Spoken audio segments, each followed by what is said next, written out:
Amen. Au Seigneur. On a bien ce Seigneur qu'on a le privilège de pouvoir se réunir ensemble. Je crois qu'il y a bien des rendez-vous dans le monde, mais je crois que ce soir c'est l'un des meilleurs rendez-vous qu'on peut avoir. Car le Seigneur est présent et il est celui qui veut de bonnes choses pour nous, gloire au Seigneur. Comme ce cantique qui dit, bien il t'appelle, c'est le désir du Seigneur pour chacun d'entre nous. Dieu est celui qui veut que nous soyons sauvés. Et c'est le cas pour tous ceux qui sont jeunes. Et Dieu ce soir désire bien œuvrer au milieu de nous, gloire au Seigneur. Ça fait longtemps que je n'ai pas fait de réunion jeunesse. Je me suis occupé de la jeunesse pendant une quinzaine d'années. Après, j'ai passé le relais à Tyson.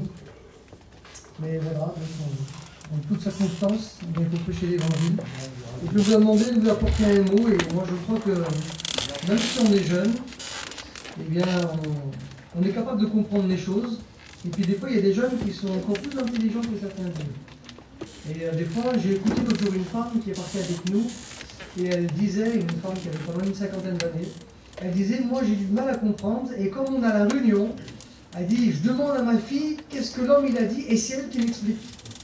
Parce que sa fille était plus jeune que elle, mais elle comprenait encore mieux que sa mère. Ça veut dire qu'on peut être jeune et on peut aussi bien comprendre et bien les choses de Dieu. Alors j'aimerais vous parler ce soir de quelque chose de sérieux, à vous qui êtes là, pour vous montrer que l'accepter le Seigneur c'est quelque chose d'important.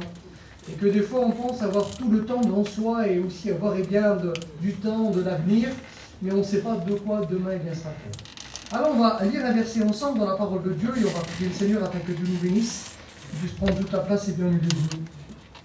Et puis on va lire un verset dans l'Écriture que j'aime bien, qui se trouve dans le livre des Actes des Apôtres, dans le chapitre 4, et on lit le verset 12 ensemble. Lorsque l'apôtre Pierre est celui qui va le déclarer, il est celui qui a dit « Il n'y a de salut en aucun autre, car il n'y a sous le ciel aucun autre nom qui ait été donné parmi les hommes, par lequel nous devions être sauvés. » Voici que l'apôtre Pierre et Jean, son collègue, se trouvent devant les gens les plus importants du peuple d'Israël. Elle nous déclare qu'ils ont, par la grâce de Dieu, fait un miracle. Un homme qui se trouve à la porte du temple de Jérusalem, qui était paralysé et qui faisait la mendicité. Et puis voici qu'ils vont interpeller l'apôtre Pierre et l'apôtre Jean et ils vont s'arrêter. Et voici que cet homme est celui qui demande une pièce. Mais il avait plus besoin d'autre chose que cela. Plus que cela. Et voici que l'apôtre Pierre est celui qui a déclaré en voyant cet homme qui avait besoin de guérison. Il lui a dit, je n'ai pas d'or, je n'ai pas d'argent, mais ce que j'ai, je te le donne. Ça montre que pour donner aux autres, il faut déjà bien recevoir de la part de Dieu. Et voici qu'ils vont le saisir par la main, et cet homme est celui qui a été complètement guéri.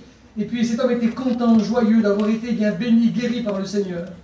Et puis suite à cette guérison qui s'est opérée, voici qu'on va arrêter l'apôtre Pierre et Jean et on va les faire passer devant la Cour suprême qui était le tribunal le plus important en Israël. Et puis voici que ces gens qui étaient des gens du peuple, il est écrit que c'était des gens sans instruction. Ça veut dire que ce n'étaient pas des gens qui avaient une grande éducation, ces gens-là. C'était des pécheurs, donc ils ne savaient pas forcément bien lire, ni bien écrire. C'était des gens du peuple, comme des gens comme nous.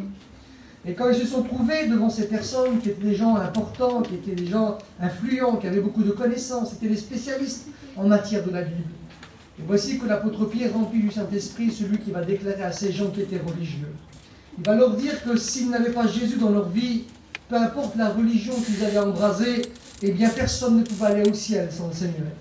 Il va dire, il n'y a pas de salut en aucun autre, car il n'y a sous le ciel aucun autre nom qui a été donné parmi les hommes, à savoir que le nom de Jésus. Il n'y a que ce nom-là qui peut sauver tous les jeunes, tous les moins jeunes, les vieux, tous les êtres humains. Il n'y a que le nom de Jésus qui est capable de les sauver. Comme il est écrit, par lequel nous devions être sauvés, le mot devions, c'est un impératif. Ça veut dire que, on ne peut pas, être sauvé en dehors de cela. Le mot devions, ça signifie, dans le dictionnaire français, ça signifie, quelque chose dont on ne peut pas se passer. Si tu veux te passer du Seigneur, pour toi, c'est la perdition éternelle. Mais le Seigneur Jésus est celui qui est venu, pour nous éviter tout ça. La Bible déclare dans le psaume 49 que le rachat de l'homme n'aura jamais lieu par un homme. Pourquoi ? Parce qu'il est écrit que son rachat était trop cher. On ne peut pas être racheté par de l'argent. Bien des gens pourraient, parce qu'il y a des gens qui sont très riches sur la planète. Si le moyen du salut s'acquérirait par l'argent, ils pourraient donner, les Émirats arabes pourraient donner plein de cadeaux comme cela, mais c'est pas comme ça qu'on peut aller au ciel. La Bible déclare, et c'est l'apôtre Pierre qui l'a dit aussi dans sa première épître, dans le chapitre 3, le verset 18 et le verset 19. Il a dit, c'est pas par de l'or, ni de l'argent, eh bien, que vous avez hérité de la manière de vivre, eh bien, de vos parents.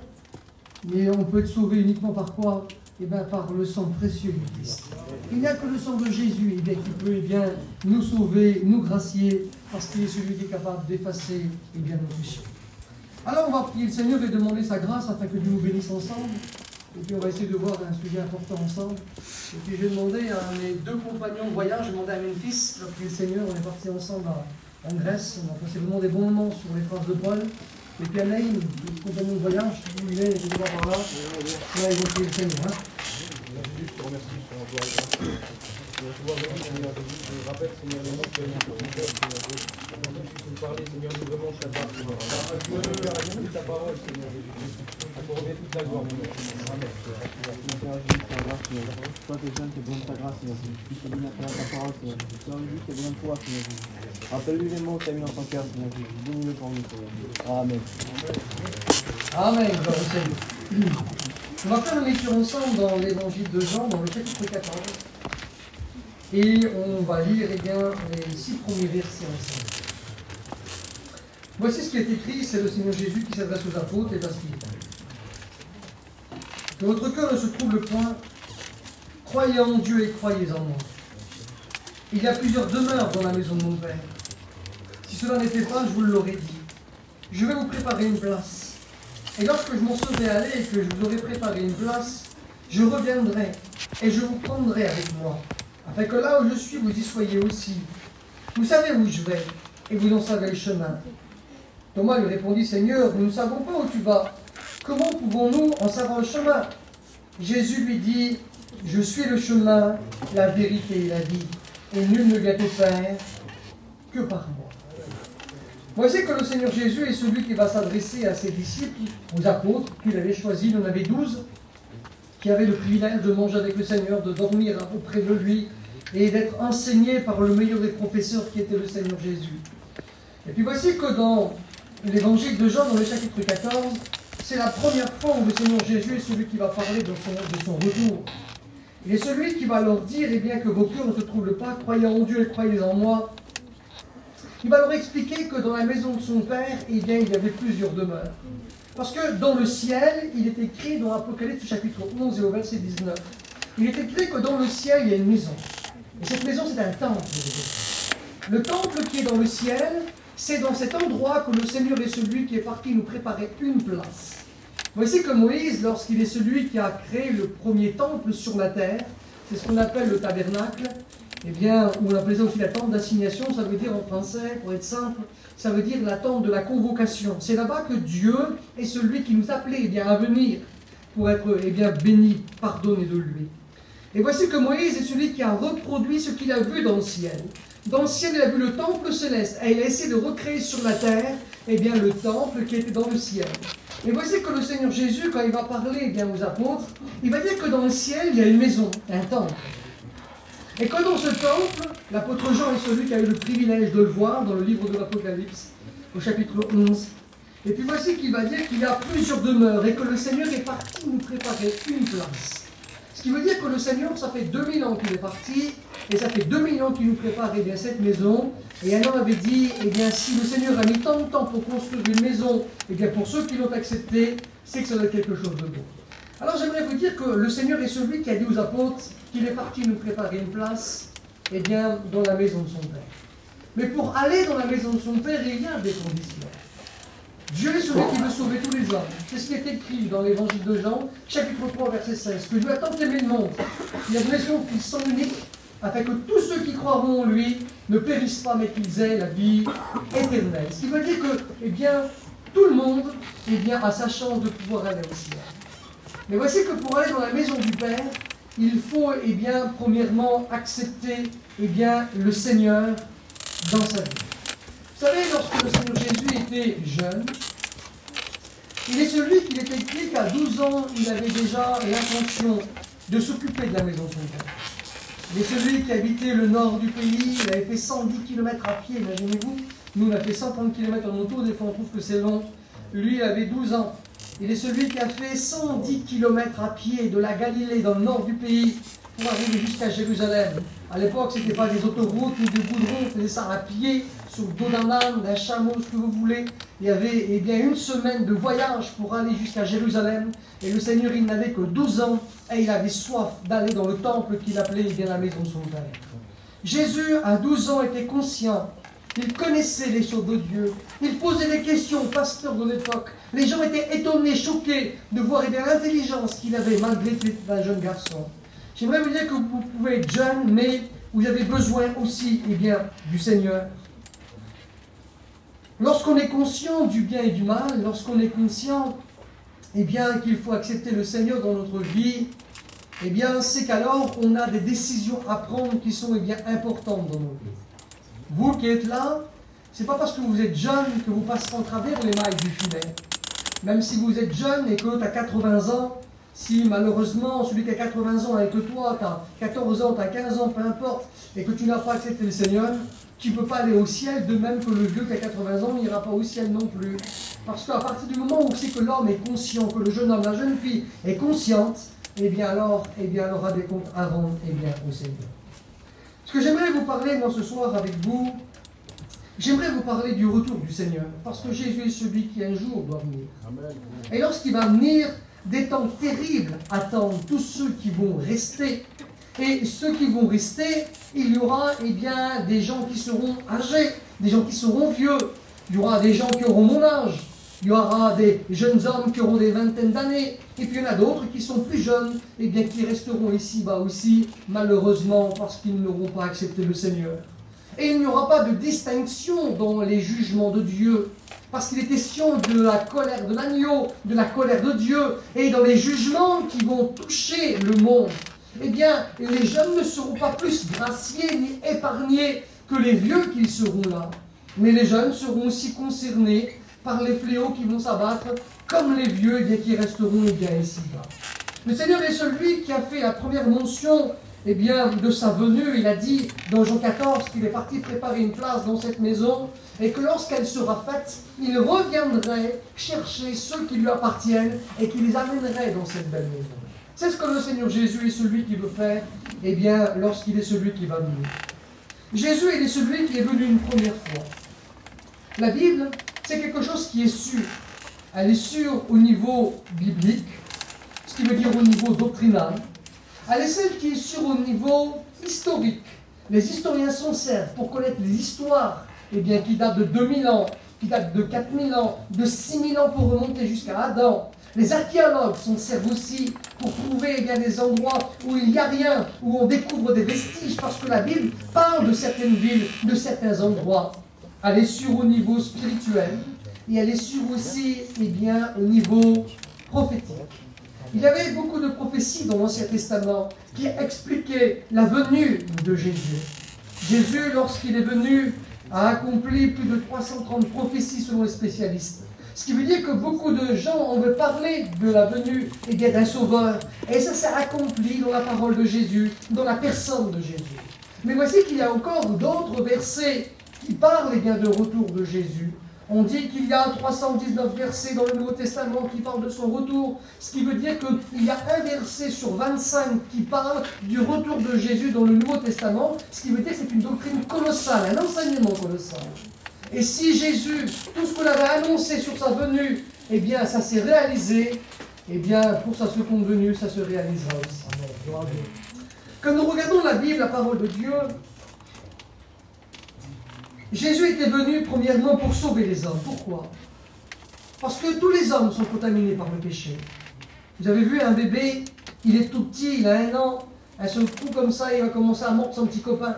Et celui qui va eh bien, commencer à lui faire du mal, il est capable de le taper. Et puis des fois, quand il commence à parler, des fois ils sont capables même de dire des paroles qui sont vilaines, qui peuvent même faire des batailles, si un grand les prononce. Et des fois, eh bien, ils ne sont pas conscients de ce qu'ils disent ou de ce qu'ils font et de la portée de leurs paroles. Mais comment se fait-il qu'ils disent des choses comme ça? C'est parce que le péché est celui qui commence déjà à agir en eux. Et puis voici que donc tous les hommes sont coupables. À partir du moment où tu as péché une seule fois, un seul mot, eh bien, qui a été contre la Bible, un seul mot où tu as été contaminé par le péché, ça suffit, eh bien, pour que la condamnation, eh bien, t'atteigne. Voici que tous les hommes sont coupables, tous les jeunes sont coupables. Et voici que personne ne pouvait sauver personne. Alors il a fallu que Dieu, parce qu'il nous aimait, eh bien, qu'il envoie un innocent payer pour des coupables. Et le seul qui a été capable d'accomplir toute la loi, toute la justice de Dieu, il n'y a eu que Jésus. Jésus est celui qui a dit « Satan n'a rien en moi, qui me convaincra de péché ?» Et le Seigneur, lui, n'a jamais fait une seule transgression. Si Jésus aurait commis un seul péché, aucun de nous n'aurait pu être sauvé. La Bible, on aurait pu la mettre à la poubelle, parce que, eh bien, elle ne pourrait rien nous apporter. Mais parce que Jésus a tout accompli, et qu'il a dit sur la croix, eh bien, tout est accompli, alors l'homme peut être sauvé. Amen. Pour être sauvé, il nous fallait deux choses, à nous qui sommes là aujourd'hui. Il nous fallait la mort de Jésus, et il nous fallait aussi la résurrection du Seigneur. Si Jésus ne revient pas à la vie, Jésus ne peut rien faire pour nous, parce qu'un mort ne peut pas aider un vivant. On peut aller dans un cimetière, on peut faire appel à toutes les tombes, personne ne viendra nous aider. Mais si nous sommes en panne et qu'on fait appel à un vivant, il pourra nous dépanner. Et parce que le Seigneur, il est vivant, alors il peut nous dépanner et il peut nous aider. Gloire au Seigneur. Jésus a donné sa vie, il est ressuscité, il a tout accompli pour que l'homme soit sauvé. Et on se rend compte que le Seigneur Jésus, dans son ministère, il est celui qui a guéri ceux qui étaient malades. Et parce que nous sommes toujours au bénéfice de la grâce de Dieu, et bien ce soir, si nous sommes malades dans nos corps, il est capable de nous guérir. Si nous sommes liés par quelque chose, eh bien le Seigneur est capable de nous délivrer, comme il l'a fait pour l'homme de Gadara, parce qu'il est vivant et qu'il peut encore nous l'apporter, parce que nous sommes encore au bénéfice de la grâce de Dieu. Et le plus important, nous voyons dans l'Écriture que le Seigneur était celui qui avait le pouvoir de pardonner le péché, eh bien, des êtres humains. Eh bien, ce soir, il est encore capable de le faire, et il est capable de nous sauver et de nous amener aussi. Amen. Dieu. Voici qu'on arrive dans une période où ça fait 2000 ans que le Seigneur Jésus est venu. Et puis, je le rappelais à une église où on a été, eh bien, ce week-end faire une mission. J'ai rappelé cette vérité biblique que dans la Bible, tous les 2000 ans, il y a un phénomène biblique qui s'opère. Et nous arrivons justement à la fin d'un phénomène biblique de 2000 ans. Comme nous regardons ce que Dieu est celui qui a fait en premier concernant l'homme, Dieu est celui qui avait créé Adam. Il avait créé parfait. Et puis voici que nous savons que sa femme l'a amené à la chute et que l'homme a été contaminé par le péché. Et voici qu'à cause du péché d'Adam, tous les hommes ont été contaminés par le péché. Dieu avait créé Adam. 2000 ans plus tard, Dieu est celui qui a fait autre chose. 2000 ans plus tard, Dieu est celui qui a créé la nation d'Israël, avec Abraham, Isaac, Jacob et les 12 patriarches. Et puis 2000 ans après la fondation, la création du peuple d'Israël, qu'est-ce que le Seigneur il a fait? Eh bien, il a fait venir Jésus et il a créé l'Église. Et depuis 2000 ans, l'Église existe. Et puis maintenant, depuis que Jésus est venu, qu'il a donné sa vie, qu'il a créé l'Église, nous arrivons encore, nous, à 2000 ans. Et qu'est-ce qui doit se produire? On arrive à la fin de l'échéance. Qu'est-ce qui doit se produire? Il doit se produire deux phénomènes. Le premier phénomène qui doit se produire, c'est l'enlèvement de l'Église. Et le deuxième phénomène, c'est la conversion nationale du peuple d'Israël. Donc on se rend compte qu'on arrive à la fin de l'échéance. Il y a une histoire dans la Bible que peut-être que certains d'entre vous connaissent. C'est l'histoire du bon samaritain. Il est écrit que le bon samaritain, lorsqu'il voit un homme, il est écrit qu'il était à demi-mort, parce que, eh bien, des brigands l'avaient attaqué. Le bon samaritain dans la Bible, c'est Jésus. Il est représenté comme un samaritain, parce que les samaritains, c'était les gens qui étaient mal vus en Israël. Et parce que le Seigneur a été mal vu par les dirigeants de la nation d'Israël, à un tel point qu'on l'a, eh bien, condamné à tort et qu'on l'a fait mourir. Voici qu'il voit un homme, l'homme c'est l'humanité, c'est tous les êtres humains. Et les brigands, c'est le diable et les démons qui ont mis, eh bien, les êtres humains en miettes. Les hommes sont contaminés par le péché, vivre dans l'angoisse, on peut être jeune et être angoissé. Certains jeunes ont des idées de suicide. J'ai eu l'occasion de faire une réunion il n'y a pas très longtemps. Et puis voici qu'il y a une femme qui est venue devant, qui a traversé toute la salle en courant, a crié au secours, elle m'a montré, elle pleurait, elle m'a montré ses poignets. Et comme elle m'a montré ses poignets, il n'y a pas longtemps, il y a 15-20 jours, et là, elle avait voulu se suicider, elle s'était coupé les veines, et elle avait encore, eh bien, les points de suture, eh bien, que l'hôpital lui avait fait. On peut être jeune et des fois être mal dans sa peau. Eh bien, le Seigneur, eh bien, ce soir est capable de répondre, eh bien, à ce problème, parce qu'il est celui, eh bien, qui est vivant. Le Seigneur est celui qui veut nous aider. Et ce soir, parce qu'il est là, alors il est capable de nous apporter ce que nous avons besoin et ce qui nous manque, eh bien, dans notre vie. Alors on arrive à la fin de l'échéance, au bout de 2000 ans. Voici que donc le bon samaritain, eh bien, il passe et les brigands ont mis en miettes l'humanité. C'est le diable et les démons qui veulent notre perte et nous faire du mal. Et voici que le Seigneur va verser, eh bien, de l'huile et du vin. L'huile, c'est symbole du Saint-Esprit, qui est capable de nous faire du bien. Parce qu'il est écrit que le Saint-Esprit, c'est celui qui convainc les jeunes, les moins jeunes, de péché, de justice et de jugement dans Dieu. Ce qui veut dire qu'on réalise que, eh bien, on devient coupable. Qu'un jour on aura des comptes à rendre devant Dieu. Et que si on n'est pas prêt, c'est la perdition pour nous. Et le vin, c'est le symbole du sang, c'est la même couleur. Qui est capable, eh bien, le sang de Jésus qui nous purifie de tout péché. Et voici que le bon samaritain, il va prendre ce malheureux qui est en mauvais état et il va l'amener à l'hôtellerie. L'hôtellerie, c'est l'église, c'est les pasteurs et c'est aussi le Saint-Esprit qui prend soin de chacun d'entre nous. Et puis, le bon samaritain, il a dit ça. Il a dit, tiens, voici 2 deniers. Un denier, c'était le salaire journalier. Tu travaillais une journée, tu avais un denier. C'est comme si qu'aujourd'hui, eh tu travaillerais et tu gagnerais un billet de 50 €. C'était ça. Et puis voici que le bon samaritain est celui qui va dire à celui qui tenait l'hôtel, il lui dit, écoute, je te donne 2 deniers, et puis quand je vais revenir, je te donnerai ce que je te dois.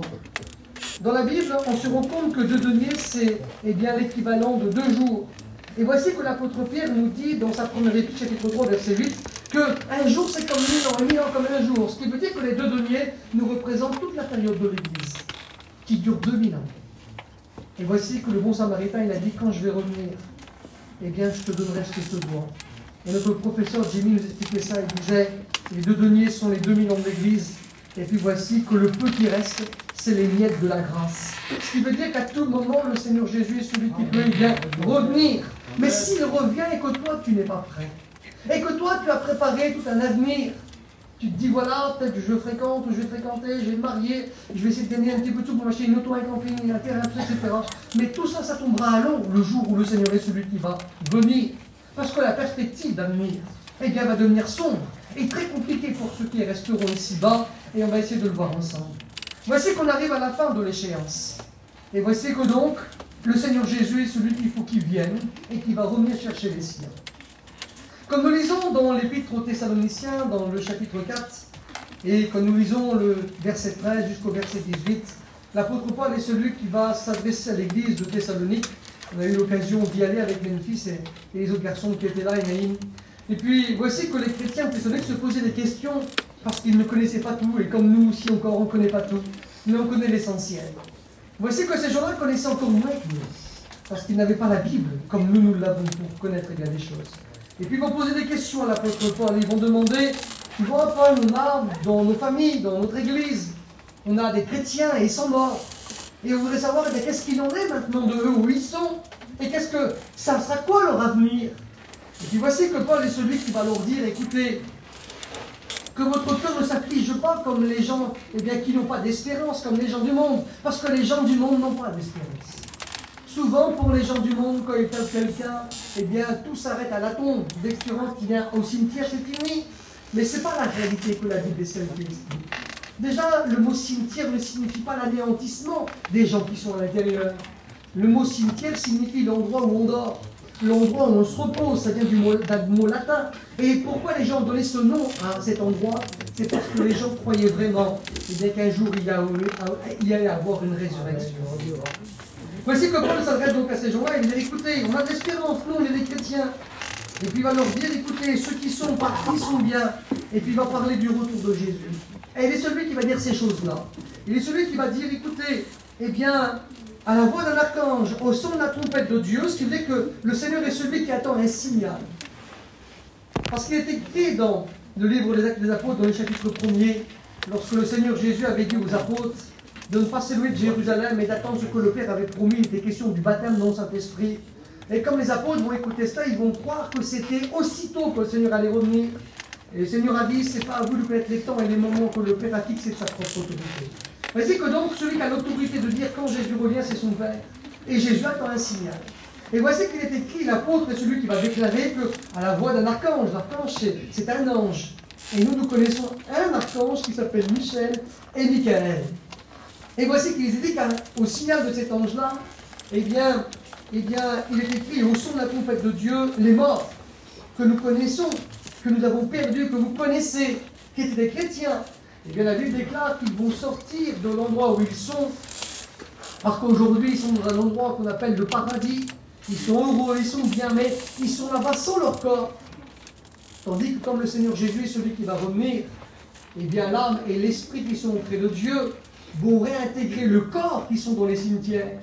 Et le corps sera changé, transformé, et nous aurons un corps glorifié pour vivre dans le ciel. Et là, nous aurons une perfection, corps, âme et esprit. Souvenez-vous que lorsque le Seigneur Jésus il est ressuscité avec son corps. Dans le tombeau, son corps n'était plus là. Il n'avait pas pris un corps bizarre d'un autre, non. Il avait pris son propre corps qui était mort depuis 3 jours et dans la tombe, ce corps-là est revenu à la vie. Et les gens ont cherché dans la tombe, il n'y avait plus personne. Parce qu'il était revenu à la vie. Eh bien, ceux qui sont morts dans la foi, qui sont des chrétiens, eh bien, reviendront aussi vivants. Et puis voici qu'il est écrit que ceux qui seront vivants à ce moment-là, quand le Seigneur Jésus va revenir, eh bien, ils seront changés, transformés. Et nous aurons un corps pour vivre dans la gloire avec le Seigneur pour l'éternité. Et nous retrouverons tous nos bien-aimés qui nous ont devancés dans la gloire. Nous les retrouverons, ça sera eh bien les retrouvailles. Et nous serons pour toujours eh bien, avec le Seigneur. Mais voici que pour ceux qui ne sont pas prêts, ceux qui resteront ici-bas, ceux qui ont dit, eh bien moi j'ai le temps, j'ai toute l'avenir devant moi. Vous savez, moi personnellement, j'ai rencontré le Seigneur à 16 ans. Vous pourrez dire 16 ans, c'est jeune comme on a 16 ans. Je l'ai rencontré à 16 ans, mais si je l'aurais rencontré à 14 ans, ça m'aurait évité beaucoup de problèmes, parce qu'à 14 ans, j'ai fait beaucoup de bêtises et j'ai failli mourir. On m'a tiré dessus, les gendarmes nous ont tiré dessus, et on aurait pu y avoir 5 morts dans la voiture, mais par la grâce de nous, nous sommes là aujourd'hui, Dieu avait un plan pour nous. C'est pour dire que si je l'aurais rencontré avant, ça m'aurait évité beaucoup de problèmes et beaucoup de soucis. Voici que donc, lorsque le Seigneur Jésus est celui qui va venir, qu'est-ce qui va se produire pour ceux qui resteront ici-bas? Et ça qui va nous intéresser ce soir, parce que je crois que vous êtes intelligents. Si vous venez à la réunion, c'est parce que quelque chose est dans vos cœurs, et bien est là, qu'il y a une graine qui a été semée, et que vous aimez les choses de Dieu, sinon vous ne serez pas là. Peu importe la vie que vous avez, mais si vous êtes là, c'est parce qu'il y a quelque chose dans vos cœurs. Voici que donc le Seigneur va revenir chercher les siens, et quand il revient, le Seigneur nous prend et nous amène auprès de lui. Voici que l'apôtre Jean est celui qui va nous décrire ce qu'il va y avoir pour ceux qui vont rester ici-bas. Comme nous regardons dans le livre de l'Apocalypse, un livre difficile, compliqué, mais ce soir je vais essayer de rester le plus simple possible, de façon à ce que tout le monde puisse comprendre. Ce soir je ne vais pas essayer de vous faire peur, ce n'est pas ce qui m'intéresse, mais je crois que vous êtes intelligent, et je crois que vous êtes capable de comprendre ce que je vais vous dire, et que vous êtes capable de réaliser, et bien que de rester ici-bas, c'est le pire des cauchemars que vous pourrez bien faire dans votre vie. Vous avez vu, quand vous faites un cauchemar, un dîner rêve, quand vous vous réveillez le matin, vous êtes content que c'était dîné. Parce que dans le rêve, on croit que c'est vrai. Mais là, ça ne sera pas un cauchemar qui va durer quelques heures pendant une nuit, mais ça va durer pendant longtemps. Voici que l'apôtre Jean est celui qui va déclarer dans son livre, dans le livre de l'Apocalypse. Jean est dans une île qu'on appelle Patmos. Et voici que dans cette île, il avait été déporté à cause qu'il était chrétien. C'était une église, c'était une île qui était là pour les criminels, pour les bagnards, les gens dangereux. Et voici pourtant que lui, qui était un vieillard, eh bien parce qu'il croyait en Jésus, on l'avait déporté dans une île qui était très dangereuse. Et voici que dans cette île dangereuse, Dieu est celui qui va lui donner l'une des plus grandes révélations de l'Écriture, celle eh bien, du livre de l'Apocalypse. Comme on parle d'Apocalypse dans le monde, ou comme les gadgets parlent de ça à la télévision, eh bien, directement, ça signifie des choses terribles, des catastrophes qui sont eh bien, incroyables, qui vont terroriser les hommes. Mais Apocalypse, ça veut simplement dire révélation. C'est tout ce que ça veut dire. Mais dans le livre de l'Apocalypse, c'est vrai qu'il y a des choses terribles qui sont renfermées et qu'on va essayer de découvrir eh bien, ensemble. Voici que l'apôtre Jean, lorsqu'il est dans cette île, il va faire donc cette expérience. Et voici qu'au chapitre 4 du livre de l'Apocalypse, il est écrit qu'il va vivre une expérience. L'expérience que tous les chrétiens vont vivre lorsque le Seigneur Jésus, celui qui reviendra, venir les chercher. Voici qu'il est écrit qu'il va attendre une voix comme le son d'une trompette. Et comme on regarde 1 Thessaloniciens chapitre 4, il est écrit que c'est à la voix d'une trompette justement, et bien que le Seigneur Jésus est celui qui va venir chercher les siens. Une voix lui dit, monte ici, et voici qu'il fut enlevé et il fut amené directement dans le ciel.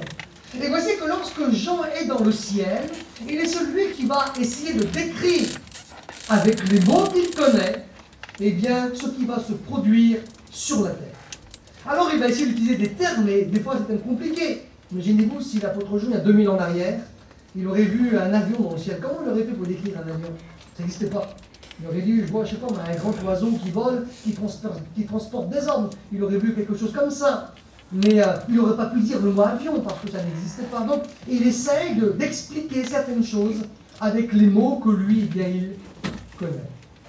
Voici que lorsqu'il est dans la gloire, il va avoir une révélation de tout ce qu'il y a. Il est conscient de ce qu'il voit. Il est celui qui est en train de voir, eh bien, je ne vais pas entendre des textes, c'est assez compliqué, mais il va voir eh bien, des personnages qui portent le titre d'anciens.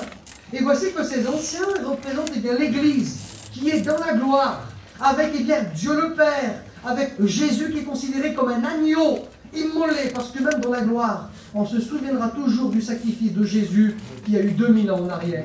Un agneau immolé, ça signifie un agneau qui a été sacrifié.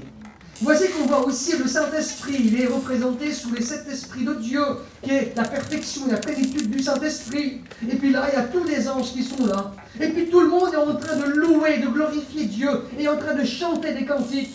Et puis voici qu'un seul coup comme ça, il y a dans la main de celui qui est sur le trône, et celui qui est sur le trône, c'est Dieu le Père, il a un livre dans la main. Et le livre, il est écrit qu'il est en forme de rouleau comme ça.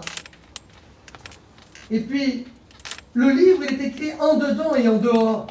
Ce qui veut dire qu'on peut comprendre certaines choses, on peut lire ce qui est à l'extérieur, mais ce qui est à l'intérieur, on ne peut pas le comprendre, tant que le moment n'est pas venu. Et puis voici qu'il est écrit que là, ils vont essayer de chercher quelqu'un dans le ciel qui est digne de faire la lecture de ce livre-là. Et voici que dans le ciel, personne n'est digne. Ni parmi les membres de l'Église, personne n'est digne. Aussi grand, eh bien, peuvent être les grands personnages de la Bible. Aussi grand Paul a-t-il été, l'homme aux 5 ministères, aux 9 dons spirituels. Lui n'est pas trouvé digne non plus de lire, eh bien, la lecture de ce livre-là. Aucun apôtre de l'agneau non plus.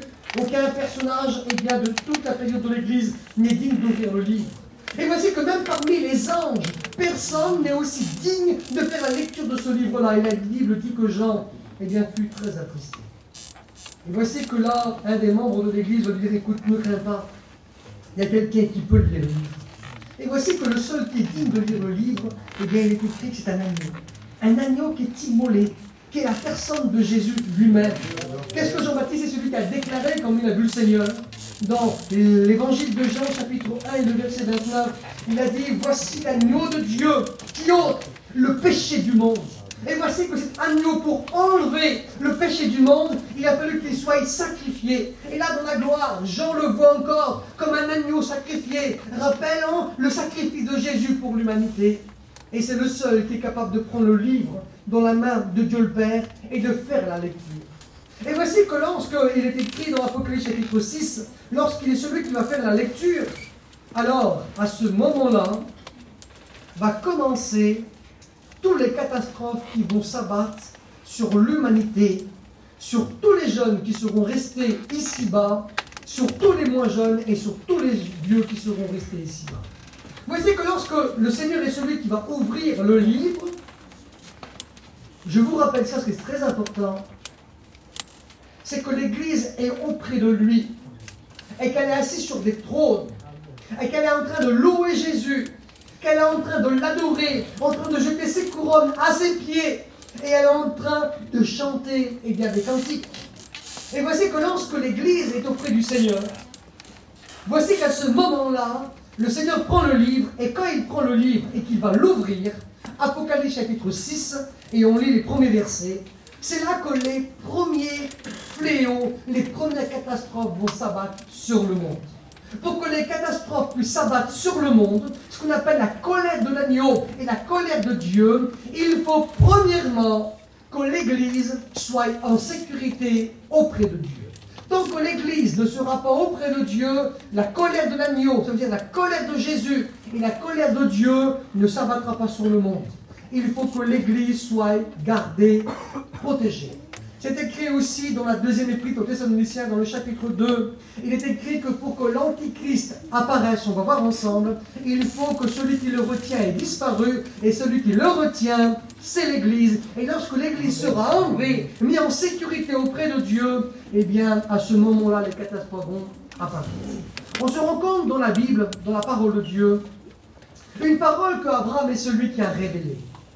Lorsque Abraham est celui qui avait invité 3 invités chez lui, il ne savait pas que dans ces invités, il y avait 2 anges et qu'il y avait l'Éternel lui-même. Et voici que là, eh bien, on pense que ce 3e personnage qu'on appelle l'Éternel, c'était Jésus lui-même. Et bien, quand il s'est présenté à Abraham et qu'il a été invité chez lui, le Seigneur a dit, cacherai-je à Abraham ce que je vais faire? Et là, il va expliquer à Abraham qu'il allait détruire Sodome et Gomorrhe à cause du péché qui régnait dans ces villes-là.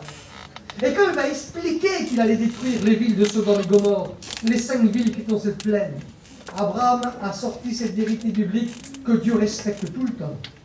Abraham est celui qui a dit, eh bien, Seigneur, ce n'est pas ta manière d'agir à toi, eh bien, de châtier, de punir le juste avec le coupable. Et voici que donc Dieu ne punira jamais le juste avec le coupable. Et comme nous regardons la Bible, lorsque, eh bien, il va châtier Sodome et Gomorrhe, il faut premièrement que Lot, avec ses enfants, ses 2 fils, soient mis en sécurité pour que le jugement s'abatte, eh bien, sur le ville. Il a fallu aussi que Noé soit en sécurité, protégé, pour que, eh bien, la colère de Dieu s'abatte par le déluge. Il a fallu de même, lorsque le Seigneur a délivré le peuple d'Israël de la tyrannie de l'Égypte, il a fallu, quand il a ouvert la mer Rouge, il a fallu que son peuple soit en sécurité sur le rivage pour refermer la mer Rouge sur la plus grande armée du monde, qui était l'armée de Pharaon, et bien pour qu'il soit détruit. Toujours Dieu mettra toujours les siens en sécurité avant que sa colère ne s'abatte sur le monde. Voici que lorsque l'Église est en sécurité auprès de Dieu, si un jour vous vous réveillez, parce que comme je vous l'ai dit, on arrive à la fin de l'échéance des 2000 ans, on vit les miettes de la grâce. Ce qui veut dire qu'aujourd'hui, il n'y a plus rien qui empêche que le Seigneur puisse revenir. Voici que maintenant, le Seigneur peut revenir n'importe quand. Il est écrit, Romains chapitre 11, verset 25, il faut que la totalité des païens soient entrés. Ce qui veut dire que nous, qui sommes des non-juifs, eh bien, le Seigneur connaît le nombre des non-juifs qui vont rentrer dans le cadre de l'Église. Et quand le dernier sera rentré, parce que lui, il sait qui sera le dernier, à ce moment-là, le Seigneur, eh bien, plus rien ne l'empêchera de revenir. Peut-être que le dernier peut être parmi nous ce soir. Et voici que là, le Seigneur, eh bien, quand l'Église sera enlevée, et que si malheureusement vous êtes là, et que vous voyez des membres de votre famille, de vos parents, ou je sais pas moi, votre frère et soeur, ou votre femme, ou votre mari, si vous voyez que ceux qui étaient chrétiens, quand vous vous réveillerez le matin, qui ne sont plus là, alors sachez qu'il y aura de grands soucis à se faire pour chacun d'entre vous qui sera là. Lorsque le Seigneur va prendre le livre et qu'il l'ouvre, qu'est-ce qui se produit à ce moment-là? La première personne qui va apparaître, il est écrit que là, un seul coup, le Seigneur ouvre le livre et il voit un personnage. Et le personnage qu'il voit, c'est quoi? Il voit un personnage qui est assis sur un cheval blanc. Il a une couronne sur la tête et il a un arc à la main. C'est qui ce personnage-là? Ce personnage, c'est l'Antichrist. L'Antichrist, c'est qui? L'Antichrist, ça sera l'homme le plus puissant de toute la planète.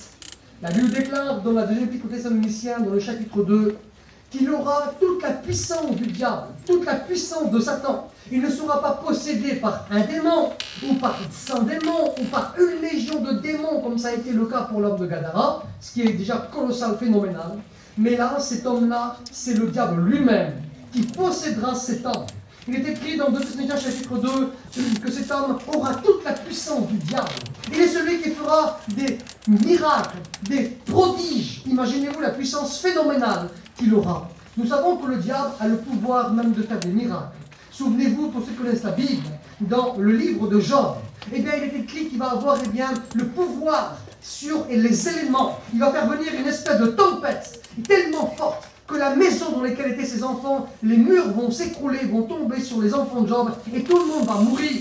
On se rend compte que eh bien, le diable a de la puissance, pas autant que Dieu parce qu'il est créature et que Dieu lui est le créateur, mais on se rend compte qu'il a une puissance eh bien, aussi phénoménale. Cet homme sera l'homme diable. Jésus a été l'homme Dieu. Jésus avait toute la puissance du Saint-Esprit. Il est écrit qu'il était rempli du Saint-Esprit, revêtu du Saint-Esprit, conduit par le Saint-Esprit, et que l'Esprit l'avait reçu sans mesure. Le diable est celui qui sera aussi rempli du diable, revêtu du diable, conduit aussi par le diable, et il aura l'esprit de Satan aussi sans mesure. C'est un copiste. Il copie toujours ce que Dieu est celui qui fait. Et alors, cet homme est celui qui veut copier, eh bien, ce que Jésus est celui qui a fait. Cet homme vient avec un cheval blanc. Le cheval dans la Bible, c'est le symbole de la guerre. Le Seigneur aussi reviendra un jour avec l'Église, à la fin de la grande tribulation, avec un cheval blanc, parce que c'est aussi le symbole de la guerre. Souvenez-vous, pour ceux qui connaissent un petit peu la Bible, que le Seigneur, un jour, il est monté sur le dos d'un âne. Pourquoi il est monté sur le dos d'un âne? Parce que, deux parties étaient en conflit, étaient en guerre. Alors, comme on venait avec un âne, c'est comme si on agitait le drapeau blanc. Ça veut dire, écoutez, je viens pour la paix. Eh bien, nous, on était en guerre, on était en conflit avec le ciel. Et le Seigneur est celui, qui nous a réconciliés avec Dieu le Père. Parce que le péché, en latin, ça signifie bellum, qui veut dire guerre. On est en guerre avec Dieu. Et celui qui est venu, eh bien, il est venu sur un anon, qui était le symbole de la paix, pour nous réconcilier avec le ciel. Et il a réussi par sa mort et sa résurrection. Voici que cet homme qui aura toute la puissance phénoménale du diable, c'est le premier qui va apparaître lorsque le Seigneur ouvre le livre et qui va faire la lecture. Et là, voici que l'Antichrist est celui qui apparaît. Il est celui qui vient avec un arc. L'arc dans la Bible, c'est l'instrument de chasse de l'époque. À l'époque, on n'avait pas de fusil, on n'avait pas de tank, on n'avait pas, de tout instrument de guerre. L'instrument de guerre, à l'époque biblique, c'était le javelot, c'était l'épée. Et celui qui avait la plus grande portée, c'était l'arc. L'arc, c'est un instrument de chasse et aussi un instrument de guerre. Et voici que lorsque l'Antichrist est celui qui va apparaître avec toute la puissance phénoménale du diable, il aura une puissance phénoménale de séduction. Et il séduira bien toutes les nations. Je veux dire, la France ira après lui, les États-Unis iront après lui, la Chine ira après lui, les 5 continents, que ce soit bien l'Afrique, que ce soit bien l'Asie, l'Europe, les États-Unis, l'Australie, les 5 continents iront après cet homme-là, tellement qu'il aura un pouvoir de persuasion phénoménal. Voici que cet homme-là est celui qui vient avec un arc. Pourquoi? Parce qu'il vient pour chasser.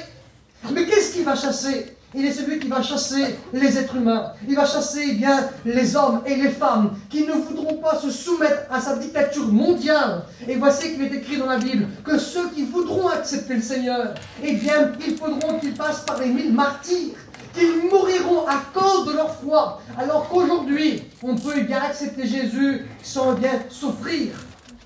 Voici que cet homme-là est celui qui apparaît le premier. Il est celui qui va réussir à trouver des solutions mondiales. Le monde vit sous une crise économique. La France vit une grosse crise économique. Elle vit au-dessus de ses moyens. On vit dans un pays endetté. Et voici que personne ne trouve de solution. Et dans le monde, lui, il trouvera des solutions pour mettre tout le monde d'accord. Et tout le monde ira l'acclamer. Il est écrit dans l'Apocalypse 13 que les hommes, acclameront, la bête, acclameront aussi le diable. Ils le loueront parce qu'ils suivront cet homme-là, qui sera rempli de la puissance phénoménale du diable. Voici qu'on pourrait comprendre et on pourrait dire, oui, mais nous, si on reste là, on ne va pas suivre un tel homme. On ne va pas le suivre à lui. On pourrait penser cela, parce que nous, on connaît un petit peu l'écriture, la Bible. Mais je voulais vous dire que ça ne passera pas comme ça. Pourquoi? Parce qu'il est écrit dans 2 Thessaloniciens, dans le chapitre 2, il est écrit que Dieu lui-même, ce n'est pas un homme qui va envoyer ça, mais Dieu lui-même. Dieu est celui qui enverra une puissance d'égarement à tous ceux qui ont pris plaisir au mensonge au lieu d'accepter la vérité. Et voici que cette puissance d'égarement, il est écrit, elle aboutira à quoi? Elle aboutira à la perdition de ceux qui seront touchés. Quelles sont la catégorie de gens qui seront touchés par cette puissance phénoménale d'égarement et qui amènera les hommes à la perdition? Ces catégories de gens, c'est les gens de nos familles qui n'acceptent pas le Seigneur dans leur vie. Parce qu'il est écrit que c'est ceux qui connaissent la vérité. Et vous qui êtes là ce soir, vous connaissez la vérité. Et la vérité, c'est l'évangile. Jésus est celui qui a déclaré dans Jean chapitre 17 et le verset 17, ta parole est la vérité. Et vous qui venez dans les réunions de jeunesse, dans les grandes réunions, vous connaissez la vérité. Vous savez que Jésus, c'est vrai. Et ceux qui seront touchés par cette puissance d'égarement, c'est ceux qui connaissent la vérité, qui savent que Jésus, c'est le seul moyen pour aller au ciel, mais qui le refusent pour vivre la vie du monde. Alors Dieu enverra une puissance d'égarement afin que ces gens-là suivent l'Antichrist et qu'ils iront à la perdition. Voici que là, cet homme ira et il va bouleverser le monde entier et toutes les nations iront après cet homme. Ceux qui auront le moyen de pouvoir être sauvés, parce que des fois on écoute cela et ça c'est faux. Certains disent voilà, il y aura un deuxième enlèvement, ça c'est complètement faux. Le Seigneur va revenir une fois pour venir chercher les siens, c'est tout. Il n'y a plus d'autre enlèvement que cela. Et ceux qui auront la grâce dans cette période de temps de pouvoir être sauvés, c'est des gens qui n'auront pas été en contact direct avec l'Évangile. Et que ces gens-là réaliseront que Jésus, c'est le Sauveur. Et que ces gens-là accepteront Jésus, mais il faudra qu'ils passent par la mort. Qu'ils seront persécutés et qu'ils iront jusqu'à la mort pour Jésus. Un jour, dans un pays communiste, les pays communistes, c'est les pays où on ne veut pas de Dieu. Si vous êtes dans la Corée du Nord, vous parlez de Dieu là-bas, vous êtes mis à mort. C'est même pas la peine. Un jour, dans un pays communiste, imaginez-vous ce qu'on a fait à une famille qui était des chrétiens. Et c'est pour vous montrer ce qui va se produire dans ce qu'on appelle la grande tribulation. Il y avait une famille avec des enfants qui étaient chrétiens. Et puis ils ont été trouvés et voici qu'on les a dénoncés, ils ont été trouvés et on les a amenés devant les autorités du pays. Et on leur a demandé de renoncer à Jésus, de renier Jésus, ils n'ont pas voulu. Vous savez ce qu'ils ont fait? Ils ont pris un rouleau compresseur, vous avez vu, sur lequel on roule pour faire du goudron, c'est le rouleau compresseur. Et puis voici qu'ils ont pris le mari, ils l'ont pris, ils l'ont allongé par terre, ils ont pilé dessus avec le rouleau compresseur et ils l'ont broyé. Et puis la mère de famille, elle était là avec ses deux enfants. Et puis elle leur a dit à ses enfants, ne craignez rien, ils peuvent tuer votre corps et pas tuer votre âme. Ne craignez rien, dans quelques instants, on sera réunis ensemble. Et voici que son premier fils a été écrabouillé par l'engin, le deuxième fils écrabouillé par l'engin. Et puis elle, qui était torturée dans son âme, dans son esprit, par la mort de son mari atrocement, de ses enfants, elle a été jusqu'à la mort. Elle s'est allongée sur la route et on l'a, broyée. Cette femme a été jusqu'au martyre, pour sa vie, pour accepter Jésus. Et là, ça sera le seul moyen d'aller jusqu'à la mort. Pour être sauvé, qui ira dans telles conditions, jusqu'à la mort? Il faudra vraiment être courageux et ça sera à compter sur le bout des doigts. Alors, ça va être très compliqué. Voici que cet homme va bouleverser le monde, conquérir le monde, et tout le monde ira après lui. Et voici que même les gens, qui ne voudraient pas suivre un tel homme, il est écrit dans la Bible qu'une marque d'autorité sera mise sur ces gens-là. Il est écrit dans l'Apocalypse 13 qu'il y aura un homme qu'on appelle le faux prophète. Le faux prophète, c'est lui qui va régner sur toutes les religions du monde. Je ne sais pas si vous avez déjà écouté parler de l'œcuménisme. Je ne sais pas si vous avez déjà vu même la Bible qu'on appelle la Tob. C'est écrit comme ça, T-O-B. La Tob, c'est une traduction œcuménisme. Ça veut dire quoi l'œcuménisme? C'est des mots compliqués pour nous. Mais l'œcuménisme, ça veut dire, t'es bouddhiste, reste bouddhiste. T'es musulman, reste musulman. Parce qu'en fin de compte, tout le monde ira au ciel. Ils disent que toutes les religions forment un triangle comme ça. Ils disent on est tous en bas, et un jour on va tous se retrouver en haut au paradis. Ça c'est faux. Jésus a dit, c'est lui le seul chemin. C'est lui la vérité. Et que nul ne va te faire que par lui. Il n'y a pas d'autres solutions. Voici que les gens qui ne voudront pas suivre l'Antichrist, seront bannis de la société. Parce qu'il est écrit qu'ils ne pourront plus acheter ni vendre. Ils auront une marque d'autorité sur eux. Ils auront la marque, il est écrit de 666 sur sa main ou alors sur leur front. Et ça sera les seules conditions pour pouvoir vivre. Vous avez déjà vu la période de Covid qu'on a vue? Ça, ce n'est qu'un avant-goût de ce qui va se produire dans la grande tribulation. On s'est rendu compte que pour le Covid, au nom de la peur, et au nom aussi de la liberté, parce que les gens avaient peur, parce que les gens, n'avaient plus de liberté, parce qu'ils ne pouvaient plus aller au restaurant, ils ne pouvaient plus aller en ville, ils ne pouvaient plus aller faire ceci, ils ne pouvaient plus aller faire cela, ils se faisaient vacciner. J'aimerais vous dire que dans la grande tribulation, ce sera pareil. Au nom de la peur et au nom de la liberté, les gens accepteront la marque de la bête, 666. Et il est écrit que tous ceux qui auront la marque de la bête, pour eux, c'est la perdition. Voici que cet homme est celui qui va régner sur le monde entier. Il est écrit ensuite, non seulement on aura un dictateur mondial qui va régner sur le monde, mais voici que les catastrophes terribles s'abattront sur tous ceux qui seront ici-bas. Et voici, on va voir ensemble, vite fait, parce que l'heure tourne, eh bien, quelles sont les catastrophes qui vont toucher tous ceux qui resteront ici-bas. Non seulement il y aura une dictature mondiale au niveau de la religion avec le faux prophète, et en plus avec cet homme politique qui régnera eh bien, sur le monde. Voici que lorsque eh bien, cet homme va régner, des catastrophes vont s'abattre. Voici qu'il est écrit qu'il va avoir, eh bien, après la mise en place de l'Antichrist, il va y avoir la guerre sur la terre. Il est écrit qu'il y aura eh bien, plus de paix sur la terre. Les hommes tireront l'épée les uns contre les autres. La guerre est celle qui va éclater. Vous savez, on se pose la question s'il y aura une troisième guerre mondiale. Vous avez dû écouter ça à la télé. S'il y aura une troisième guerre mondiale, il y en a déjà eu deux. Il y en a une en 1914 jusqu'à 18, qui a duré 4 ans, et une autre qui a été de 39-45. Nous, on est jeunes, on n'a jamais connu ça, mais nos grands-parents, eux, ont connu ça. Mon grand-père a été déporté en Allemagne, dans les camps là-bas. Il y a eu dans les camps de concentration 6 millions de juifs qui ont été tués et 1 million de voyageurs qui ont péri dans les camps de concentration pendant la Deuxième Guerre mondiale. Est-ce qu'il y aura une troisième guerre mondiale? Il y aura une troisième guerre mondiale. Mais la troisième guerre mondiale ne concerne pas l'Église. Pourquoi? Parce qu'elle est déclarée, eh bien, de mémoire à la 6e trompette, ce qui veut dire dans Apocalypse chapitre 9. Il est écrit que, eh bien, à ce moment-là, qu'est-ce qui va tomber? Du feu, du soufre et de la fumée. Là, ce qu'il va voir et ce qu'il va décrire. Et nous, on comprend aujourd'hui qu'est-ce que c'est. Mais pourquoi on comprend aujourd'hui? Parce qu'il y a eu, eh bien, pendant la Deuxième Guerre mondiale, il y a eu eh bien, une bombe atomique qui a tombé sur Hiroshima, au Japon. Et qu'est-ce qui en est sorti? Vous avez peut-être vu ça à la télé, ça fait comme une sorte de champignon qui pousse. Eh bien, qu'est-ce qui s'est produit? Eh bien, du feu, du soufre et de la fumée. Exactement ce que eh bien, l'apôtre Jean a vu eh bien, 2000 ans avant l'explosion d'Hiroshima. Voici que donc il y aura une troisième guerre mondiale, ça c'est réel. Mais elle ne concerne pas l'Église. Mais par contre, elle peut vous concerner à vous si eh bien, vous n'appartenez pas au Seigneur. Voici que là, il est écrit plus de paix.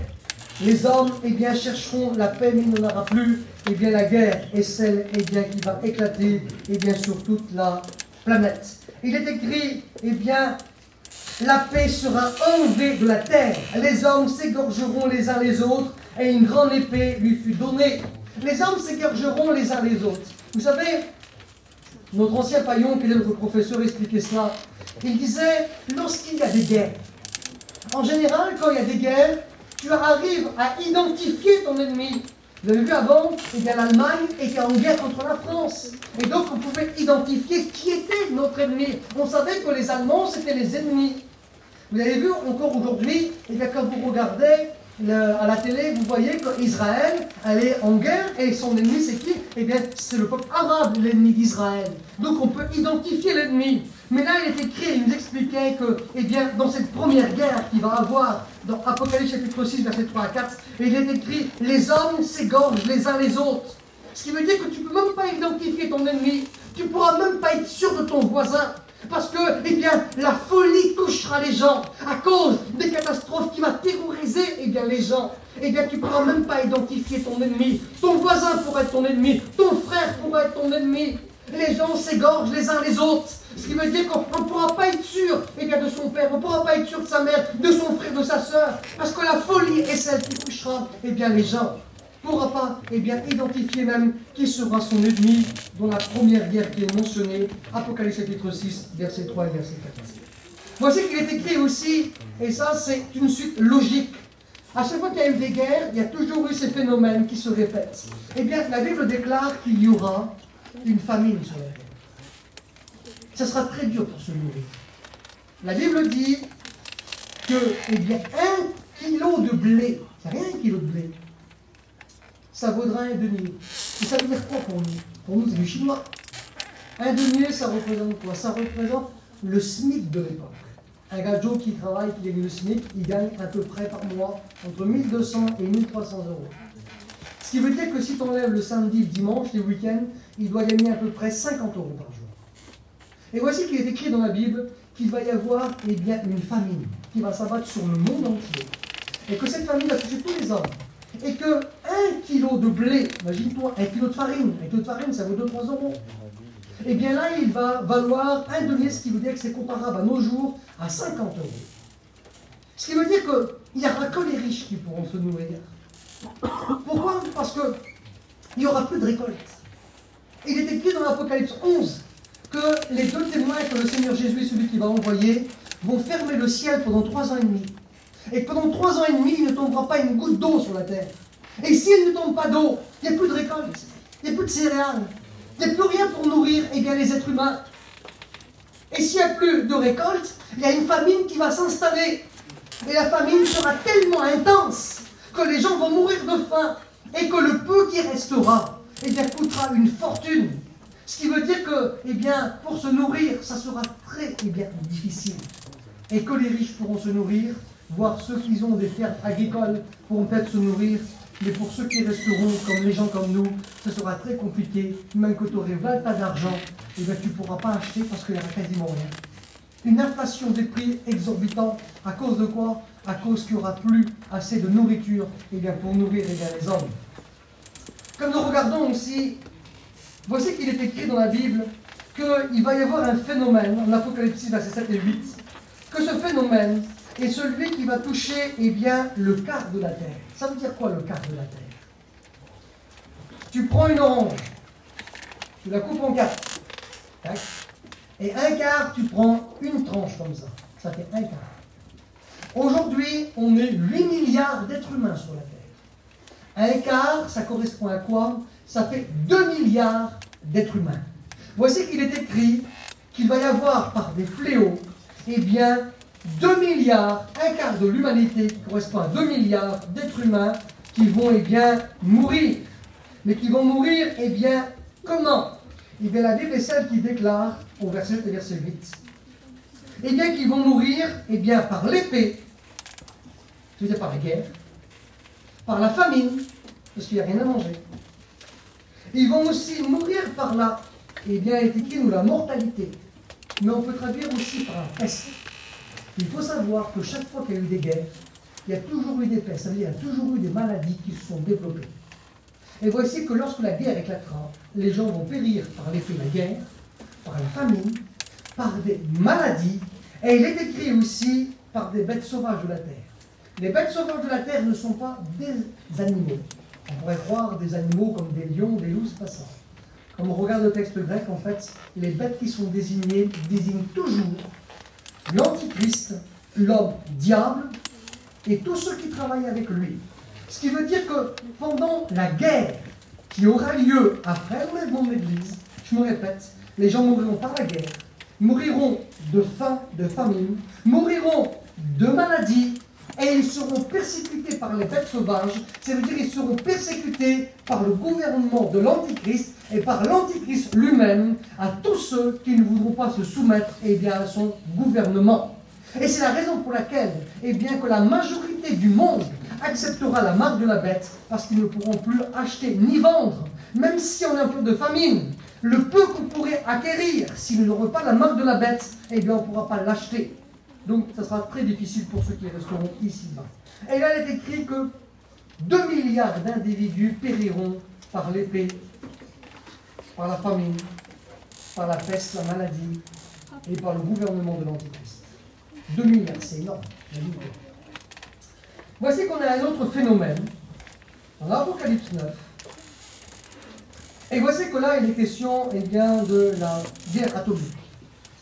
Il est écrit que le fléau qui va s'abattre sur le monde, là, il est écrit qu'il va toucher quoi? Il va toucher le tiers de l'humanité. Et le tiers de l'humanité correspond à quoi? Le tiers des hommes fut tué par ces 3 fléaux, par le feu, par la fumée et par le soufre qui sortait de leur bouche. Ça, c'est les effets de la bombe nucléaire. Et décrit que là, il y a un tiers de l'humanité qui va périr. Ça correspond à quoi? Au début, il est écrit un quart de l'humanité va mourir, ce qui veut dire 2 milliards d'individus. On est 8 milliards, on fait un petit calcul, ça veut dire qu'il resterait 6 milliards d'individus sur la Terre. Voici qu'après ça, il est écrit que sur 6 milliards, il y a un tiers qui va périr. C'est quoi un tiers? Un tiers, tu prends une orange, maintenant tu la coupes, tu la coupes en deux, tu la coupes en 3 parties. Et tu prends une partie, ça correspond à quoi? Ça correspond encore à 2 milliards d'individus. Ce qui veut dire qu'en 2 fléaux, après l'enlèvement de l'Église, il y aura la moitié de l'humanité qui va mourir. Quand on a regardé la bombe d'Hiroshima, comme elle a tombé sur les hommes, elle a fait des milliers de morts. Et voici que beaucoup de gens sont morts par la radioactivité qui a dégagé la bombe atomique. Des gens ont attrapé des cancers de la peau, ont attrapé toutes sortes de maladies. Et ils sont morts, des fois quelques mois ou quelques années après. Leur peau fondait, pour ceux qui étaient prêts et qui ne sont pas morts sur le coup, leur peau fondait carrément sur leur visage. Et voici qu'il est écrit que les gens vont mourir par le feu, par la fumée, par le souffle, et qu'il y aura 2 milliards d'individus qui vont mourir. Imagine-toi que simplement dans 2 fléaux, la moitié de la planète est celle qui va périr. La Bible dit dans l'Apocalypse 6 qu'il y aura un temps à cause de ces fléaux. Il est écrit les hommes militaires, c'est-à-dire les gens d'armée, les puissants, c'est-à-dire les hommes politiques, on voit à la télé, les hommes libres, c'est-à-dire les gens comme nous, les esclaves, ça veut dire aujourd'hui ce qu'on pourrait appeler des clochards, ceux qui n'ont rien, se cacheront dans l'antre de la terre, c'est ce qu'on appelle des bunkers aujourd'hui. Vous avez vu aux États-Unis, ils font plein de bunkers, parce qu'ils savent que le Seigneur, quand il va revenir, ça va être une catastrophe. Ils se cacheront dans l'antre de la terre, dans les bunkers, et ils diront aux montagnes, tombez sur nous et cachez-nous devant la colère de l'agneau. Ils savent que les phénomènes qui vont se produire, ça vient du ciel. Et ces gens, il est écrit, ils chercheront la mort et que la mort fuira loin d'eux. Alors certains ne voudront pas mourir, ils mouriront dans les fléaux. Certains seront terrorisés à cause des fléaux qu'ils vont connaître. Ils voudront mourir, mais eux, ils n'y arriveront pas. Voici, on passe ensemble, voici qu'il est écrit aussi que même ceux qui seront sur la mer ne seront pas trompés. Elle déclare que le tiers des bateaux vont périr, ce qui veut dire que les marins à bord et tous les hommes à bord vont mourir aussi. Le Seigneur est celui qui a déclaré dans Matthieu chapitre 24 et le verset 21 et le verset 22 que si ces jours n'étaient pas abrégés, le Seigneur a abrégé cette période de temps, de guerre, de famine, de catastrophe à 3 ans et demi. Le Seigneur dit que si ça durerait plus longtemps, que tous les hommes mouriraient tous sur la terre. Regardez ce qui est écrit, Matthieu 24, verset 21, verset 22. La détresse sera si grande que si ces jours n'étaient pas abrégés, personne ne serait sauvé. Personne ne pourrait rester en vie. Voici que le Seigneur donc a permis que ça reste 3 ans et demi. Moi je dis pas 3 ans et demi, c'est long. Voici qu'il est écrit aussi qu'il y aura des bouleversements climatiques. Le ciel deviendra tout noir comme un sac de vin. Ça veut dire en pleine journée, le temps deviendra noir.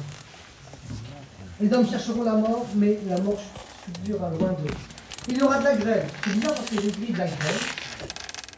Elle sera mélangée avec du feu et du sang. C'est pas bizarre, de la grêle mélangée avec du feu et du sang. Mais on peut comprendre pourquoi. Parce que comme tu auras des gros grillons de grêle, des fois on voit à la télé de la grêle gros comme une balle de tennis. Si tu prends ça sur le coin de la tête, tu comprends qu'il y aura du sang. Logique. Pas de problème. Donc de la grêle mélangée avec du sang. Ça c'est sûr. Et puis aussi du feu. Des fois on comprend moins bien, oui. Mais comme la grêle va tomber sur les poteaux électriques, sur les centrales nucléaires, sur tous les transformateurs électriques, ça va provoquer des incendies, ça va provoquer des catastrophes immenses. Il y aura du feu de tous les côtés qui va envahir les 4 coins de la planète. Voici qu'il est écrit, pour aller vite, pour essayer de ne pas trop vous embrouiller, voici qu'il est écrit que les hommes auront aussi des maladies. Voici qu'il est écrit à Apocalypse 16, ils auront des ulcères malins et douloureux. Ce qui veut dire que ulcère, c'est exactement ce que Job, il est celui qui a lu dans la Bible. Mais comme on regarde sa vie, ça a été une catastrophe de souffrance. Donc ce qui veut dire que c'est des maladies très graves, que vont attraper ceux qui sont là. Les gens ne pourront même plus aller pêcher. Pourquoi? Parce qu'il est écrit que la mer sera changée en sang.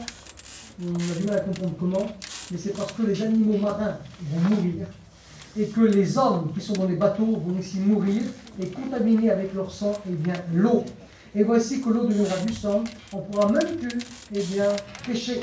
Les poissons qu'on prendra, on ne pourra même pas les manger. Il y aura des chaleurs extrêmes, bouleversements climatiques. Les gens attraperont des cancers de la peau. Encore, d'autres ulcères, il est écrit. Il est écrit que les hommes, se mordaient la langue de douleur par la souffrance qu'ils auront. Il y aura aussi, eh bien, bouleversement climatique. Imaginez-vous ce qu'il dit.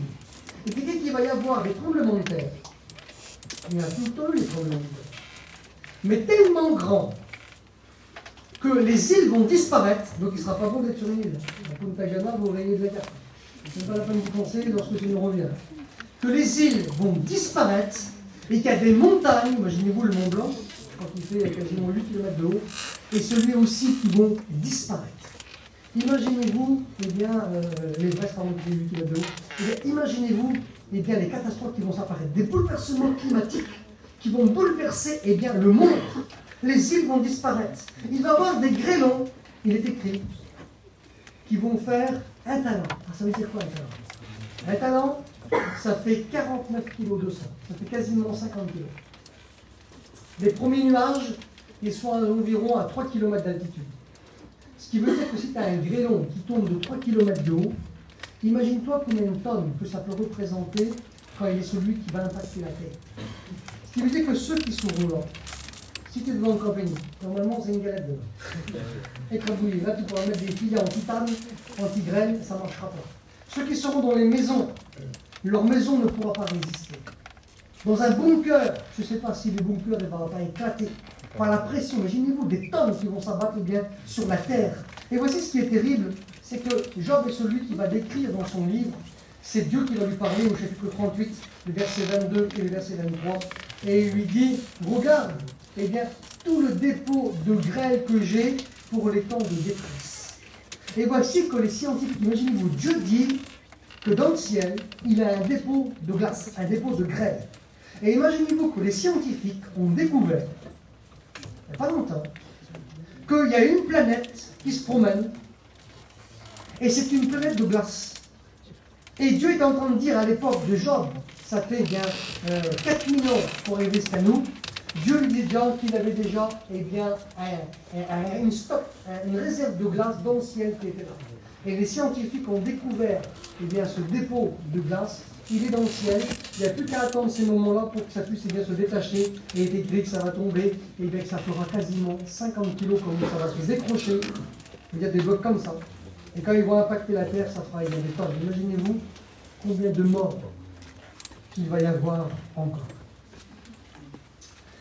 Le Seigneur, dans Luc 21, est celui qui va nous parler d'un phénomène. Un phénomène qu'on entend de plus en plus de nos jours. Vous avez vu qu'on parle de plus en plus de tsunami? En Indonésie, en 2004, je ne sais pas s'il y en a qui sont nés en 2004 parmi nous. En 2004, il y a eu en Indonésie un tsunami qui a fait 300 000 morts. Est-ce que dans la Bible, le Seigneur a parlé du tsunami? Imaginez-vous que, regardez ce que le Seigneur est celui qui a dit dans Luc chapitre 21, lorsqu'il parle de ce temps de détresse. Le Seigneur dit dans Luc 21, au verset 25 et le verset 26, que les hommes ne sauront plus quoi faire au bruit de la mer et au bruit des flots de la mer. Si je retrouve le verset, je vous le dirai ce qui est écrit. Et je vous le dirai ce que c'est. Luc chapitre 21 et le verset 25. Il y aura des signes, etc. Regardez ce qui est écrit. Il y aura des signes dans le soleil, dans la lune et dans les étoiles, et sur la terre. Il y aura de l'angoisse chez les nations. Ça veut dire que les êtres humains seront angoissés par la peur. Qui ne sauront que faire au bruit de la mer et des flots. Mais qu'est-ce que ça veut dire, au bruit de la mer et des flots? Quand il utilisait le mot flot, au bruit de la mer et des flots, le mot flot signifie dans le texte original un gonflement de la mer. Quand vous prenez le dictionnaire aujourd'hui, que vous regardez le mot tsunami, vous prenez le dictionnaire de l'environnement, un dictionnaire d'aujourd'hui, vous prenez la définition de tsunami. Tsunami, il décrit ça comme ça. Il décrit, il est causé par une dépression, souvent par des tremblements de terre, des choses comme ça. Et il dit, ça provoque un gonflement de la mer, un gonflement de la masse d'eau. Le dictionnaire utilise exactement les mêmes mots que le Seigneur a utilisés il y a 2000 ans pour parler des tsunamis. Et voici que le mot tsunami existe depuis de mémoire 1960 68. Ce qui veut dire que c'est pas bien. Avant, on ne connaissait pas ça. Mais maintenant, tout le monde sait ce que c'est. Et un tsunami, eh bien, lorsque ça a lieu, ça avance entre 500 et 800 km/h. Ce qui veut dire que si tu as un tremblement de terre à 1000 km, en même pas, je sais pas, en 1h15, le tsunami est celui qui t'attend. Les tsunamis peuvent faire des vagues entre 10, 15, jusqu'à aussi 30 100 mètres. Imaginez-vous que quand j'ai fait des recherches, j'ai découvert que je pensais que ça n'existait pas. Et en Alaska, dans les années 1950, tu peux même trouver ça si tu tapes dans Wikipédia par exemple, et tu tapes, il y a méga tsunami. Dans les années 1950, il y a eu un méga tsunami en Alaska. Et ils ont mesuré la vague, elle faisait 535 mètres. Imagine-toi. Et là, ce n'est pas la colère de l'agneau. C'est un phénomène qui s'est produit. Mais là, dans la Bible, quand l'Église sera enlevée, on est dans la colère de l'agneau et dans la colère de Dieu. Ce qui veut dire que ce qui s'est déjà produit va se reproduire. Et imaginez-vous le paquet de morts qui va se produire avec les tremblements de terre, les tsunamis, les îles qui vont disparaître, les grillons qui vont tomber, les cancers de la peau qui vont arriver avec le soleil extrême, la dictature de l'Antichrist, les guerres, les famines. Il est écrit que même pour boire, ça sera difficile. Il est écrit qu'une étoile va tomber du ciel et que, on appelle absinthe, qui veut dire amer. Elle va toucher tous les eaux potables, ce qui veut dire les sources, les bouteilles d'eau qu'on achète au magasin. Les sources d'eau potable deviendront du poison. Même pour boire, ça deviendra difficile. Une bouteille d'eau, ça vaudra une fortune. Aujourd'hui, ça vaut rien. Ça vaudra une fortune. Les gens mourront de faim, mourront de soif, mourront de peur, seront terrorisés. Il est écrit, et je vais finir maintenant sur la tourne, il est écrit aussi qu'il y a des démons qui ne sont pas encore sur la terre. Le diable a accès sur la terre, mais ce n'est pas son domicile. Le domicile du diable, ce n'est pas sur la terre. Le diable, il vit dans une autre dimension qu'un autre. Il est écrit qu'il vit dans les lieux célestes. Éphésiens chapitre 6, les filles n'auront pas à lutter contre la chair et le sang, mais contre les dominations, ce qui veut dire contre le diable, contre les démons, qui ont pour domicile les lieux célestes. Ça veut dire une autre dimension qu'un autre. Mais ils ont accès sur la terre. C'est la raison pour laquelle des gens sont possédés. Et on se rend compte dans le livre de Job, c'est le nom qui vient d'où? Il dit, je viens de parcourir la terre. Ça veut dire qu'il a accès sur la terre. Mais pendant la grande tribulation, son domicile sera la terre. Ce qui veut dire que déjà il n'y habite pas, il fait déjà pas mal de dégâts, mais imagine-toi comme c'est lui qui va y habiter, le dégât qu'il va faire. Et l'église ne sera plus là. Et il est écrit que dans une sorte de prison, il y a des démons qui sont enfermés. Et que pendant cette grande tribulation, il y aura une période de temps où ils vont sortir de cette prison. Et il est écrit que leur fonction, ça sera de tourmenter les hommes pendant 5 mois. Imagine-toi le tourment que ça va produire. Quand tu regardes déjà les démons qui sont sur la terre et le dégât qu'ils font, et quand tu vois des gens qui sont tourmentés par les démons et d'autres qui sont possédés et tout cela, alors que ce n'est pas leur domicile pour l'instant, mais quand ils auront domicile sur la terre et que ceux-là sortiront de prison, imaginez-vous le dégât que ça va faire au milieu de l'humanité. On se rend compte qu'il va y avoir beaucoup de problèmes et beaucoup de soucis. Tout ça va se terminer comment? Tout ça va se terminer dans 25. C'est ce qu'on appelle la bataille d'Armageddon. Armageddon, c'est mentionné dans l'Apocalypse chapitre 16. Voici qu'il est écrit que le diable, que l'Antichrist, l'homme politique, le faux prophète, lui, c'est l'homme de la religion, vont ordonner à toutes les nations de se réunir en Israël. Alors toutes les nations du monde ne peuvent pas venir, c'est trop petit, mais tous les drapeaux du monde seront plantés là-bas à Armageddon. Armageddon, c'est le seul endroit en Israël qui est plat, qui peut accueillir une armée. Aujourd'hui, c'est des champs de culture, on cultive plein de choses en Israël. Mais au moment où le Seigneur Jésus va finir cette bataille, au bout de la 3e année, 3 ans et demi, la guerre va éclater, les gens vont venir à Armageddon. Armageddon, ça sera sec. Pourquoi? Parce qu'il n'y aura pas de pluie pendant 3 ans et demi sur la terre. Ce qui veut dire que la terre sera vraiment dure. On peut venir à Armageddon comment? On peut venir par bateau, parce qu'à Jaffa, vous avez bien un port à 30 km d'Armageddon. Vous avez Tel Aviv, quand on va en Israël, on débarque à Tel Aviv, à 30 km aussi d'Armageddon. Vous pouvez venir aussi par voie terrestre, c'est-à-dire en auto, vous pouvez venir du Liban, de la Syrie, vous pouvez venir aussi de l'Égypte, venir en auto. Et depuis 2006, comme tout se prépare, depuis 2006, on a créé carrément un aéroport directement à Armageddon. Ce qui veut dire que l'armée peut venir directement prendre domicile à Armageddon, qui sera la bataille finale. Et voici que le Seigneur va attirer ces gens-là jusqu'à Jérusalem.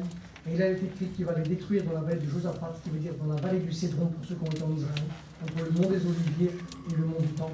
Et le Seigneur détruira les nations ici, et ça sera la guerre finale. Alors, ce qui veut dire que comme nous regardons tout cela, j'ai essayé d'être le plus simple possible, comme nous regardons tout cela, on se rend compte que ceux qui resteront là, comme le Seigneur Jésus, celui qui va venir, leur avenir sera bien triste, leur avenir sera bien sombre. Ça sera très compliqué pour eux. Ce sera que de la dictature, que de la guerre, que de la méchanceté, que de paix, que de la haine, plus sûr de son copain, plus sûr de son voisin. On n'aura de faim, plus possibilité même de boire, ça sera très compliqué, difficile. On ne pourra pas se cacher éternellement de l'Antéchrist, dictature mondiale, acceptation de la bête, de sa marque, ça sera vraiment compliqué, difficile. Les grêlons, la chaleur, les tremblements de terre, les tsunamis, ça sera vraiment bien compliqué. Ça sera les moments les plus terribles que la planète aura rencontrés. Pourtant, comme nous regardons la guerre de 39-45, la guerre de 14-18, si vous voyez les reportages, eh bien c'était déjà très compliqué et très difficile pour ceux qui l'ont vécu. C'était bien l'enfer en fait. Mais ça, c'est rien à côté de ce qui attend ceux qui vont subir ces moments qui seront les plus terribles, eh bien que la terre n'ait jamais connus. Il est question de la colère de l'Éternel, ou la colère de Dieu, ou alors de la colère de l'ennemi. Alors moi, ce que je voudrais vous dire, et je vais finir maintenant, j'ai marqué ça moi ici. J'ai marqué, mais tout ça, ça peut être épargné. Tout ça, si on veut, eh bien, on ne le voit pas. Tout ça, si on veut, on ne le vit pas. Qu'est-ce qu'il faut faire? Eh bien, voici ce qui est écrit. Tite, chapitre 2, verset 11. La grâce de Dieu, source de salut pour tous les hommes, a été manifestée. En la personne de qui? En la personne du Seigneur Jésus. Qu'est-ce que les apôtres ont répondu au géodé de Philippe? On a eu l'occasion d'y aller avec mon fils et puis avec Naïm. Eh bien, on a été là-bas. Eh bien, le géodé a dit, qu'est-ce qu'on va faire pour être sauvé? L'apôtre Paul est celui qui a répondu ces mots. Il a dit, crois au Seigneur Jésus et tu seras sauvé, toi et ta famille. Eh bien, ce soir, qu'est-ce qu'il faut faire pour être épargné de tout ce qui va arriver? Eh bien alors, il faut croire en Jésus. Amen. Il faut l'accepter dans sa vie, Seigneur. Mon pardon, je crois en toi. Toi, Seigneur, j'étais un pécheur, j'ai fait ceci, j'ai dit cela. Seigneur, je te demande pardon. Et Seigneur, je vis pour toi aussi qui fais cela. Eh bien, à ce moment-là, il va se passer un miracle. Le miracle, c'est que la divinité est celle qui vient habiter dans l'être humain. Elle est celle qui va venir habiter en toi parce que Dieu t'aime et que Dieu est utile de ta grâce et que Dieu veut te sauver. Et ce soir, peut-être que tu es venu perdu à la réunion, mais tu peux repartir en étant sauvé. C'est pas un film de science-fiction, non, mais c'est une réalité que la Bible celle qui nous annonce. Et comme je vous l'ai dit, tout ce que la Bible annonçait pour la première venue de Jésus, qui allait venir et donner sa vie et qui est mort et qui est ressuscité, ça s'est réalisé. Maintenant, tout ce qui annonce que Jésus est celui qui va revenir chercher l'Église, ça va aussi se réaliser. Tout ce qui annonce toutes les catastrophes qui vont s'abattre sur le monde, ça va aussi se réaliser. Alors ce soir, sois intelligent. Moi je crois que tu es jeune, mais je crois que tu comprends. Tu as un fou. Tu comprends aussi bien qu'un vieux. Et ce soir, il faut que tu sois intelligent. Vous savez, des fois, certains pensent que si on donne notre vie au Seigneur, que notre jeunesse va être gâchée. Mais j'aimerais vous dire que si vous donnez votre vie au Seigneur, eh bien c'est la plus belle des jeunesses que vous avez. Combien de problèmes, de soucis que le Seigneur est celui qui va vous éviter. Combien d'expériences que vous allez vivre avec lui et vous aurez la sécurité de votre famille. Alors on va couvrir les fronts ensemble ce soir. On va prier le Seigneur et puis après Kaizen va donner son cantique. Et pendant le cantique, c'est pas long, mais c'est assez pour rencontrer le Seigneur. C'est assez pour rencontrer le Seigneur. Jésus est là. Et Seigneur, attends juste un peu vers ta part et vers ton nom. Seigneur éternel, notre Dieu, nous voulons bénir ton nom. Et nous voulons te remercier pour ta parole, Seigneur. Ta parole est celle qui nous avertit.